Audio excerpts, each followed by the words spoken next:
ذرا تصور کریں، دوپہر کا وقت ہے، بازار آباد ہیں، بچے کھیل رہے ہیں، گھروں میں کھانا پک رہا ہے اور چند ہی گھنٹوں بعد پورا شہر راکھ اور پتھروں کے نیچے دفن ہو جاتا ہے۔ یہ فلم نہیں، یہ تاریخ کی سچی اور دل دہلا دینے والی کہانی ہے۔ رومی سلطنت کا حسین شہر اٹلی میں نیپلز کے خلیج کے قریب ایک شاندار رومی شہر آباد تھا، پومپئی۔ پتریلی سڑکیں، عالیشان مندر اور دیواروں پر رنگین تصویریں۔ یہاں زندگی عیش و آرام سے بھری تھی، حمام، تھیٹر، شراب خانے اور مصروف بازار، ہر چیز منظم، صاف اور خوشحال تھی۔ شہر کے قریب ایک پہاڑ کھڑا تھا، ماؤنٹ ویسوویس۔ لوگ اسے عام پہاڑ سمجھتے تھے، کسی کو خبر نہ تھی یہ پہاڑ سویا ہوا آتش فشاں ہے۔ کچھ دنوں سے ہلکے ہلکے زلزلے آ رہے تھے، دیواروں میں باریک دراڑیں پڑنے لگی، پانی کے برتن ہلتے، مگر کسی نے سنجیدگی سے نہیں لیا۔ پومپئی کے لوگ زلزلوں کے عادی تھے، بازار روز کی طرح کھلے رہے، دعوتیں سجتی رہی، کھانے پکتے رہے، کسی کو اندازہ نہ تھا کہ آسمان سے موت برسنے والی ہے۔ 79 دوپہر کے قریب اچانک زمین زور سے لرزی اور پھر ویسوویس پھٹ پڑا۔ آسمان میں دھوئیں، راکھ اور آگ کا ایک دیو ہیکل،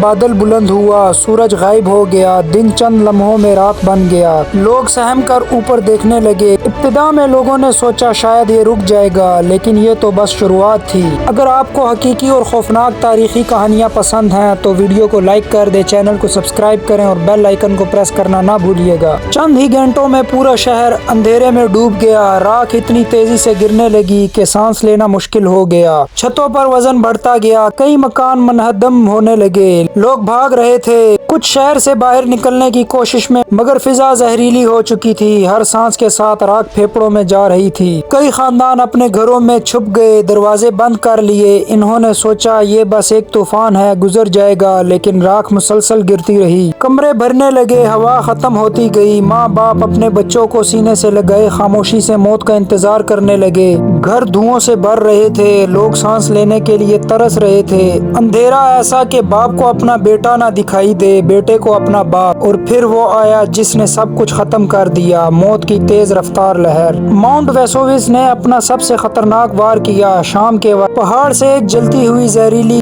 گیس اور راکھ کی لہر نکلی، جسے آج ہم پیروکلاسٹک فلو کہتے ہیں۔ اس کی رفتار سینکڑوں کلومیٹر فی گھنٹہ تھی، درجہ حرارت اتنا زیادہ کہ جسم لمحوں میں جل جائے۔ لوگوں کو بھاگنے کا وقت بھی نہ ملا، ایک لمحہ اور زندگی ختم۔ کچھ لوگ سڑکوں پر گرے ہوئے ملے، کچھ اپنے بچوں کو سینے سے لگائے، کچھ نے چہروں کو کپڑے سے ڈانپ رکھا تھا، وہ چیخ بھی نہ سکے۔ موت اتنی تیز تھی کہ کئی لوگ اس حالت میں منجمد ہو گئے جس حالت میں وہ آخری بار سانس لے رہے تھے۔ چند گھنٹوں میں پورا پومپئی شہر کئی میٹر موٹی راکھ کے نیچے دفن ہو چکا تھا، سڑکیں غائب، گھر غائب، بازار غائب، صرف خاموشی، وقت رک گیا۔ تقریباً 1700 سال تک یہ شہر زمین کے نیچے سویا رہا، لوگ اس جگہ سے گزرتے رہے، مگر انہیں اندازہ نہیں تھا کہ ان کے قدموں کے نیچے ایک مکمل شہر دفن ہے۔ 18ویں صدی میں کھدائی شروع ہوئی، جب مزدوروں نے زمین کھودی تو انہیں دیواریں ملی، تصویریں ملی، برتن ملے اور پھر انسانی جسموں کے خالی ڈھانچے ملے۔ ماہرین آثار قدیمہ نے ان خالی جگہوں میں پلاسٹر بھرا